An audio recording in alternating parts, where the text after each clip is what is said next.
Bienvenidos, Fright fans, and welcome to the horror show. I'm Jaime Fuego. I'm Cecil Laird. And we are here for the third, just like the little 3 red dots on your body about to blow your brains out. Yeah, that's right. This is Nimrod Antal's Predators, plural this time, because there are multiple predators that are hunting a bunch of, well, predators in their own right from Earth that have all been, taken and dropped onto this, hunting grounds planet of craziness. Produced by Troublemaker Studios, which is Robert Rodriguez film company, and I like this one.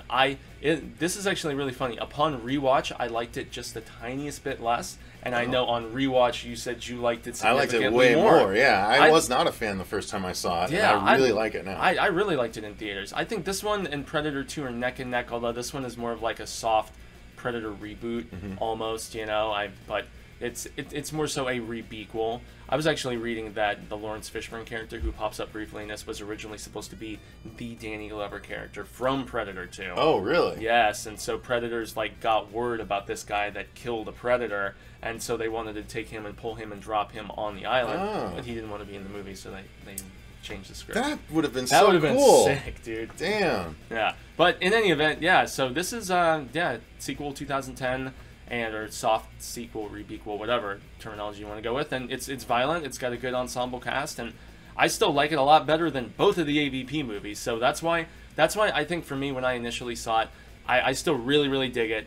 I loved it the first time I saw it because of the fact that we're coming off those 2 crap monsters, and Requiem especially. I was like, it's R-rated again. It's gonna be good, and of course it was even worse than the AVP that what's his name, the Resident Evil and Mortal Kombat director did, also Event Horizon director, Paul W.S. Anderson. So, breath of fresh air for me when it came out. And I dig it. You want to explain your thoughts a bit, Ma? I did not like it the first time, and I think a large part of it was I couldn't get past Adrian Brody. You told me that as the Arnold role. I think he's still buffed up kind of hero. Beanpole central still. I still don't buy it at all. But if I recall, when he actually fought the Predator, he got knocked around like a rag doll, so it made sense. Yeah, he had to outsmart him. So I did like that. There was a lot more to it that I enjoyed. I did remember when I was rewatching it, I remembered the Danny Trejo scene, and I remembered really liking that. I bet's good. I love that. Some solid gore in this movie. Yeah. That was really cool. Love that scene. And then I actually had forgotten that it was a bigger race of predators that had hunted some other predators there, and there was still one strung up. So I liked that. Yeah, so it's not an ultimate predator like we're supposedly seeing in this new one, but I don't know. There was it's the Fishburne part, right? Where, if I recall correctly, he's explaining about how the big ones hunt the little ones because there's different breeds and species of predators and stuff like that. So I thought that was interesting, and then we see these weird indigenous, or maybe they're just creatures they brought on there to make things more interesting. The dogs. They dropped the dogs in with crates. The crazy horns and stuff. Yeah, because that reminds me, actually, the beginning to this movie is awesome. They literally throw you right into it, where your main character is falling, to the islands. They get just dumped out of a plane. And it's funny, too, because they find another guy that didn't get his chute to deploy. Yeah. So he just got dropped, and it's just, they find him splatted on the ground from the fall. But then they drop these predator dogs later on, which is what's interesting about this new movie. The advertising, they have a big predator and they have predator dogs. So it's so weird how close to predators. And it's in the suburbs, Requiem. I mean, come on, man. Yeah. I don't know Shane Black. The last trailer convinced us that we're excited about this movie, but story beats that they're borrowing from other entries. I don't know, man. It's a little concerning, but we'll see. He's gonna do it better. In Black, I trust. Yeah, same here. Dialogue-wise, especially, man. So yes, but yeah. So Back to this movie. I enjoyed the hell out of it. The acting, I thought, was a little to be desired in some areas. Walter Goggins is definitely written ridiculously. And Topher Grace, too. Yeah. I've forgotten Topher was even in this movie. I'm like, he's a little slimy idiot. This is the era of Venom Topher Grace, so I don't like him at all. When they were trying to push him as a movie star, and he left that 70s show to become a movie star. He did In Good Company, he did Spider-Man 3, he did this movie. Look how well his movie career turned out. Not super great. Yeah. But yeah, Take Me Home Tonight, I guess he did that. That's okay. The acting is just kind of so-so. Some of them are great. Danny Trejo's great. I think Adrian Brody does a good job. Yeah, he's solid, as is the Hispanic, counterpart of sorts that he encounters. She's badass. I like I like that every single one of these guys was plucked out. If we're just briefly going to talk about cast and stuff like that, and the story, I mean, essentially, as I said, all of these different criminal, like just predator type people. One is like a convicted, felon, murderer, or whatever. We've also got a Yakuza guy.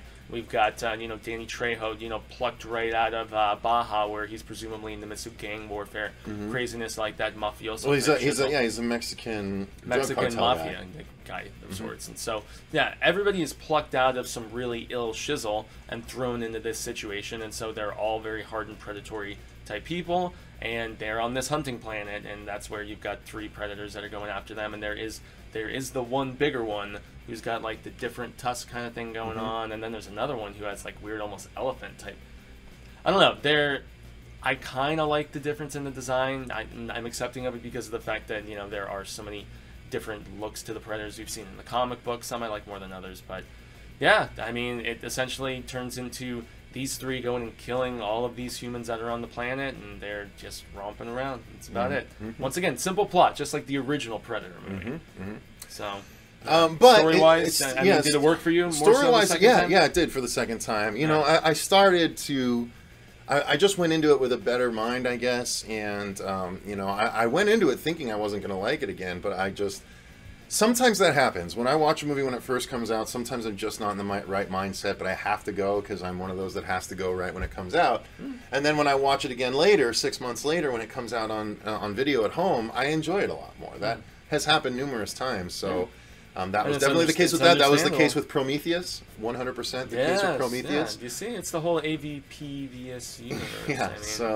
But yeah, that's definitely how this one worked. It was fun, and it definitely felt like a Robert Rodriguez Predator movie. Oh yeah, it's violent and over the top when it wants to be, and there's people getting shot and like they explode in a couple different bits, and oh boy, I love the fight between the Yakuza guy with the old samurai sword playing the part of the Native American. Oh yeah. Because he pulls off his shirt and he does the whole standoff. And he's all covered in tats and stuff. And so there's cool beats to this, and I really also enjoy where they finally meet the Lawrence Fishburne character, who has somehow survived 10 seasons on this planet, and he's just ravaging and silliness. I don't know. I think it would have been cooler if it was Danny Glover, like we were talking about, but.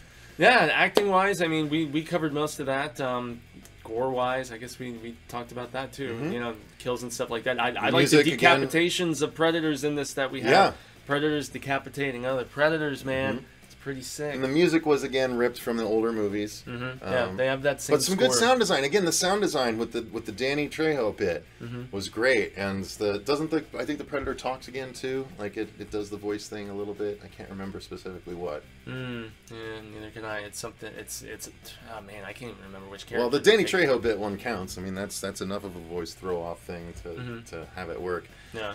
So, but even the sound, like the splattery sound at times, or when, like, one particular character has the head and spine ripped right out, because it shoots this character in the back, thinks that character is dead from its shoulder cannon thing, and then character gets up and saves another one, and then, this predator is pissed, so it throws it down and just rips right out, like the skull and spine connection, like Mortal Kombat stuff, man. That was really cool, actually. I remember liking that a lot. That makes me wonder, is that kill in the Mortal Kombat game where they added Predator and as a fatality? Yeah. Oh, I'm sure it is. Yeah, it would have to be. Come on, yes. I almost wish we could right now. Damn it. But so any final thoughts on this one? Yeah, it's neck and neck with Predator 2 for me, where I think both, were sandwiched around the 2 AVP movies. I think both of those are significantly better than either AVP. So yeah, this was kind of a return to form to me, and I'm really curious how it's going to stand in comparison. With this one that we're about to get from Shano Blacko. Shano Blacko. Yeah. All right, well, that's going to do it, you guys. Thanks very much for watching. Let us know in the comments down below, what do you think of Predators? Also, if you're going to be down there, click the link in the description box to our Patreon, and you can become one of our patrons and get access to a bunch of episodes we put up early over there. You will also be supporting the channel. We greatly appreciate you if you do. Significantly. Thanks very much for watching. I've been Cecil Laird. Gracias. I've been Jaime Fuego. And remember... Stay scared.